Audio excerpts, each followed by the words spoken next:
भाई बाजवा बाथरूम में ही गिरा है। बाथरूम में गिर के 3 जगह से उसका सर में ब्रेन हैमरेज हुआ है।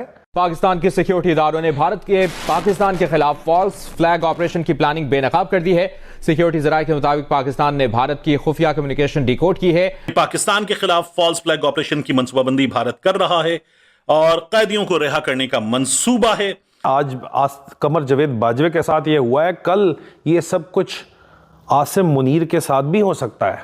देखिए, बीजेपी कमज़ोर हो रही हो या ना हो रही हो, इंडिया में ऑपोजिशन बहुत कमज़ोर है और जिसका फ़ायदा बीजेपी को मुसलसल हो रहा है। 1-1.5 हफ्ता रह गया है। अगर ये जंग बंद नहीं होती और तेल की कीमतें नीचे नहीं आती, तैयार हो जाएं, आपको एक और झटका लगने लगा है तेल की कीमतों पर। जिस तरह इसाक डॉलर रो रहा है कि भाई हम चोर हैं, तो वो तो हम हैं, लेकिन दुनिया को मत बताओ कि हम चोर हैं। दुनिया को फुद्दू लगाओ, दुनिया को पैसा यहाँ ला के फंसाने दो। और कोई ऐसा कद्दावर ऑपोजिशन का वहाँ रहनुमा नहीं है जो मोदी की हार्ड लाइन पॉलिटिक्स को चैलेंज करे। दुश्मन बड़ा कमीना है, बड़ा मक्कार है।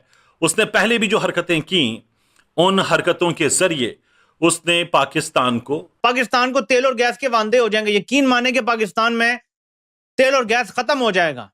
और इमेजिन अगर तेल और गैस खुदा ना खास्ता खत्म हो जाता है, उधर से इंडिया हमला कर देता है, हमारे पास अपने टैंकों में डालने के लिए डीजल होगा। और मरा गया और उसकी खबर छुपाई जा रही है। इतनी वो कोई बला नहीं है कि उसकी खबर छुपाई जाए भाई।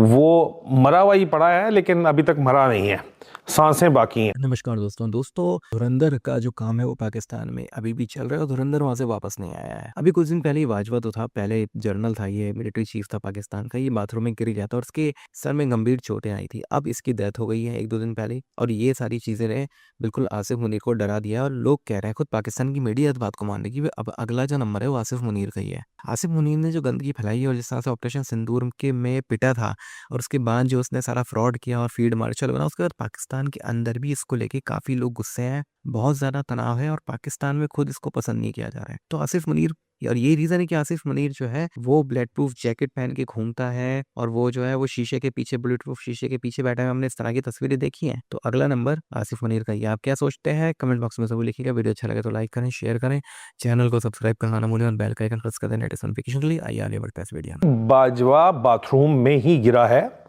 बाथरूम में गिर के 3 जगह से उसका सर में ब्रेन हैमरेज हुआ है। उसके बाद वो आधा नीम पागल हालत में, नीम मुर्दा हालत में अपने घर में पड़ा हुआ है। दुनिया मकाफाते अमल है। आज कमर जावेद बाजवे के साथ ये हुआ है, कल ये सब कुछ आसिम मुनीर के साथ भी हो सकता है। चाहे जितना मर्जी वो फिट हो, ये मैं आपको बता दूं। ये मत समझे कि वो बच जाएगा, वो भी बचन जोगा यहाँ पे कोई भी नहीं है। और लोग पूछ रहे हैं कि वो मरा गया है और मरा गया और उसकी खबर छुपाई जा रही है। इतनी वो कोई बला नहीं है कि उसकी खबर छुपाई जाए भाई। वो मरा हुआ ही पड़ा है, लेकिन अभी तक मरा नहीं है, सांसें बाकी हैं, मशीनों के ऊपर चल रहा है, घर में पड़ा हुआ है अपने। मरने का इंतज़ार बहुत से लोग कर रहे हैं, कुछ तो अफसोस होता है कहते हुए, दुआएं भी कर रहे हैं, लेकिन हकीकत यह है कि वो अभी एक जिंदा लाश की हालत में अपने घर के अंदर पड़ा हुआ है। और जो उसको देखता है वो तौबा तौबा करता है, तौबा तौबा करता है। आसिम मुनीर अभी तक उसको देखने नहीं गया। हालांकि आसिम मुनीर के घर के सड़क पार करते ही सामने, आर्मी हाउस के बिल्कुल सामने कॉर्नर प्लाट, नेशनल क्लब, ये जो है नेशनल पार्क रोड और गोल्फ रोड के संगम के ऊपर उसका घर है। आर्मी हाउस के ऑपोजिट, राइट ऑपोजिट। अगर आसिम मुनीर उसकी हालत देख ले जाके, उसको सिर्फ आसिम मुनीर ने वो बुकेज भिजवाए हैं फूलों के, उसकी जगह अगर खुद जाके देख ले तो उसको पता चल जाए कि कल आसिम मुनीर जो बददुआएं समेट रहा है उसका भी ये हाल हो सकता है। दुनिया मकाफाते अमल है। मुशर्रफ भी इसी दौर के अंदर था, यहीं से गया, लेकिन उसने फिर भी थोड़ा वक्त निकाल लिया।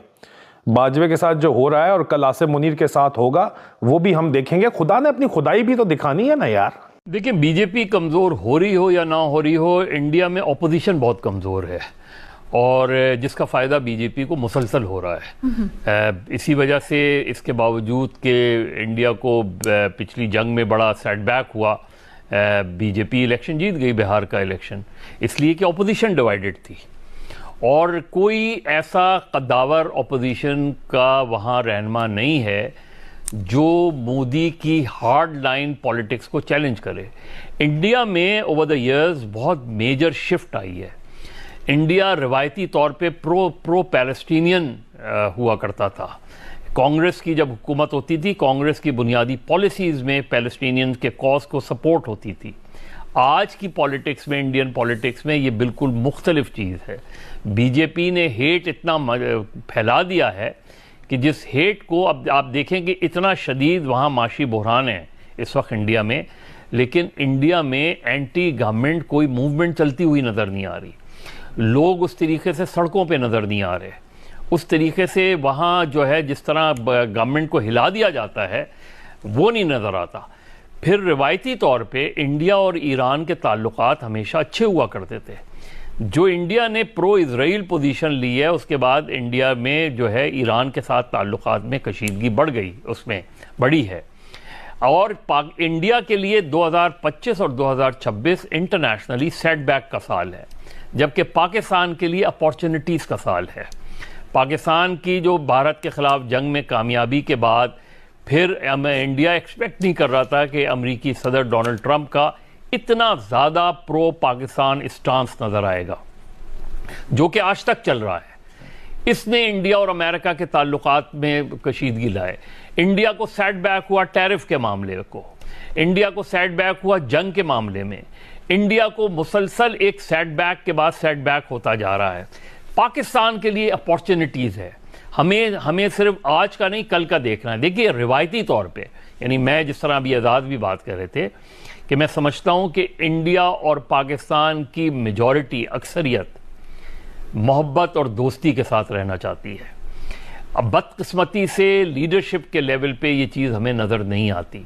वो जो एक ब्रेकअप हुआ है टॉक्स के दरमियान, फिर इतना इंडिया में, चाहे आप बॉलीवुड ले लें, चाहे आप स्पोर्ट्स फील्ड्स ले लें, इतना हेट, इतना इस हद तक पहुंचा दिया गया है कि उसको वापस लाने में बहुत वक्त लगेगा। अब ये सिर्फ उस सूरत में हो सकता है कि इंडिया के अंदर, इंडिया की जो अपोजिशन है, जो रवायती तौर पे इस तरह के स्टांस नहीं लिया करती थी जो आज बीजेपी ले रही है, वहाँ की अपोजिशन और फिर उनकी डोमेस्टिक जो वो प्रॉब्लम्स हैं, उसके खिलाफ अगर इंडिया की अपोजिशन खड़ी होती है, कोई कद्दावर लीडर होता है। अब बहुत से लोगों का ख्याल है कि प्रियंका जो है वो आगे जाके इंडिया की फ्रंट लाइन लीडर बन सकती हैं, लेकिन क्या वो मोदी की पॉलिटिक्स ऑफ एक्सट्रीमिज्म को या एक्सट्रीमिज्म को काउंटर कर पाएंगी और उसको अवामी सतह पे हिमायत मिल पाएगी? इतनी महंगाई और उसके बावजूद भी ये सबसे बड़ा इम्तिहान होगा। तो डोमेस्टिकली मीडिया के लेवल पे जो चैनल्स बहुत ज़्यादा हेट फैला रहे थे, वहाँ थोड़ा सा मॉडरेशन थोड़ा सा हमें नज़र आता है। अच्छा, हमने एक भारत की प्लानिंग डीकोड की है। जो प्लानिंग डीकोड की है, उस प्लानिंग से हमें क्या पता चल रहा है, देखिए मैं आपके सामने रख देता हूं।